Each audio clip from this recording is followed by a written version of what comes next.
Hi everyone, it's Jonathan from Smart Home Sounds, a home audio retailer based in the UK, and today we're going to be answering some frequently asked questions all about the Sonos Arc.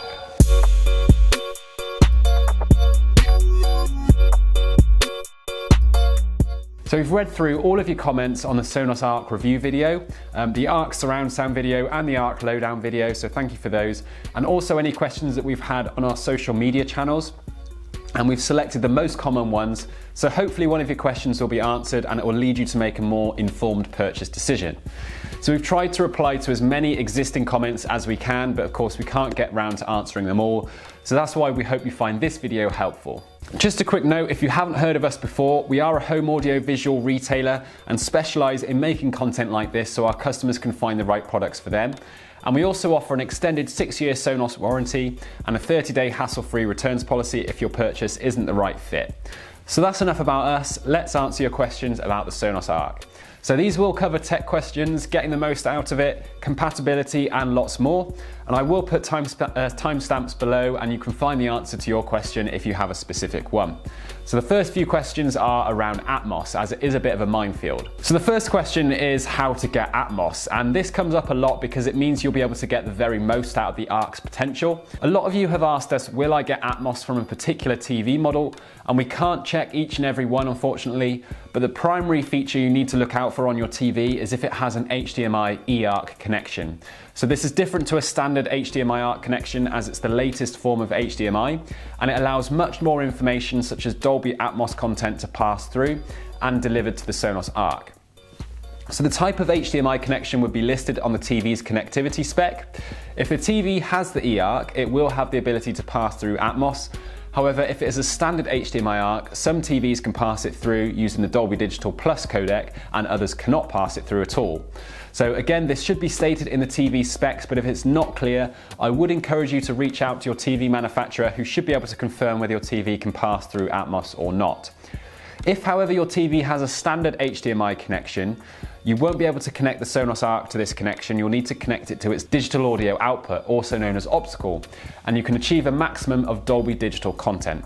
So providing your TV can support Atmos and your device such as Fire Stick, Roku, Sky, etc. support Atmos, and the content you're watching is Atmos, you will get Atmos. And you can check on the Sonos app Now Playing screen if you're getting it at that moment. So the next question is, how much better is Atmos compared to Dolby Digital? Well, it is hard to quantify exactly how much better Atmos is without you being here in this room, but to try and describe it, the sound feels a little bit more spatial and that extra bit more detailed as Atmos is more complex in its processing, so it sounds a little bit more true to life. This means Atmos gets you that little bit closer as to how the director intended you to watch and listen to the content. Still, most content these days is Dolby Digital, which still sounds great on the Arc as it's still using those upward and sideways firing drivers. So if you don't think you will get Atmos, I wouldn't let that put you off considering the Sonos Arc, as you may wish to upgrade the TV in the future anyway to get Atmos. And in the meantime, you're still going to enjoy really great Dolby Digital sound. Right now, Dolby Digital is still the most common codec still, but Atmos will eventually overtake it though. I would imagine it'll be at least a couple of years before that happens though. The next question is, how well does Atmos work in double height ceilings or vaulted ceilings? So this is a great question actually. It's not ideal to have either a double height ceiling or a vaulted ceiling because the sound waves which output from the upward firing drivers will bounce around in the wrong direction. In a perfect world, you'd have a dedicated cinema room, but of course I understand that's not possible for most people. So if you do have a ceiling like this, I would make sure you can do the TruePlay tuning process on the system, which uses an Apple device. If you don't own any Apple products, then I would encourage you to borrow one from a friend or family member, as you only need to do it once. This will measure the layout of the room, including where the ceiling is in relation to the Arc, and make little optimizations for it. So that'll ensure you're getting the best possible Atmos effect for your room. Again, I wouldn't let having a vaulted ceiling put you off getting the Sonos Arc, as it will elevate your movies and TV experience, but just make sure you can do that TruePlay tuning. The next question is about the Sky Q lip sync issue. So is there a known lip sync issue with Sonos and Sky Q? We will probably do a dedicated video about this, but in a nutshell, there is a known lip sync issue with Sky Q when using certain manufacturers of soundbars connected via HDMI ARC to the TV, and unfortunately this does include Sonos. So both Sky and Sonos are both aware of this issue and they're working on it as a priority to get it fixed. Now this doesn't happen in all instances, as there are quite a few factors involved, and there are workarounds in the meantime, albeit with certain drawbacks, such as connecting the ARC directly to the optical on the Sky Q, using the TV's native smart apps, or using another device entirely like an Amazon Fire Stick, or purchasing an HD Fury Arcana. However, these issues will only be temporary and will be fixed in a software update, so they may even be fixed by the time you're watching this.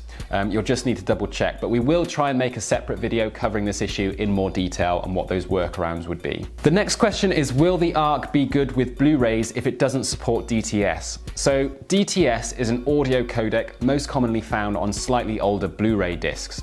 Sonos doesn't support this audio codec, and as far as we are aware, they have no intention to support this, which will disappoint some people, particularly those who own a large collection of Blu-rays. We can only speculate on why they've chosen not to do so, and Sonos have always favoured streaming services and believe they are the future. Unfortunately, each codec has to be individually licensed, which comes with a big fee. So Sonos have probably weighed up the costs against the demand and decided not to add it. So that means you would be listening to your Blu-rays in 2-channel stereo, so you won't get those surround sound effects, unfortunately. Now, some Blu-rays do come with a Dolby Digital audio track, which you can switch to in the preview, which is a good get out of jail card, but for the most part, it will be 2-channel stereo. So you will need to weigh up how much movie watching you do via Blu-rays compared to streaming services, and then base your decision around that. The next question is, does it affect performance whether the ARC is mounted on the wall or whether it rests on a TV unit? So another good question. The ARC can actually detect whether it is wall mounted or freestanding, because if you use the Sonos ARC wall mount, the ARC will use magnets, and when they're in use, it knows to adjust the EQ to optimize for being wall mounted. Also, being wall mounted does not impact the bass, or at least it was imperceptible to us. And I would not advise wall mounting the ARC above your TV, as it has specifically been designed for use below the TV. You could have gotten away with this using the Play Bar, which is the ARC's predecessor, but I wouldn't recommend doing this with the ARC. So which is the better upgrade to the ARC, surrounds or sub? So great question, and one I have covered in the ARC surround sound video already.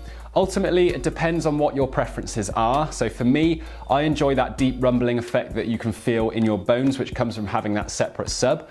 But if you love the immersiveness of the surround sound and feel like you're really there, then the surrounds will be a better addition to start with. Of course, having both the sub and surrounds is exceptional, but that might not be within your budget, of course. So there is a £300 price difference between the sub and surrounds, favouring the surrounds, so that would need to be factored in as well. We have done a video about whether the sub is worth it for you, which you might find useful.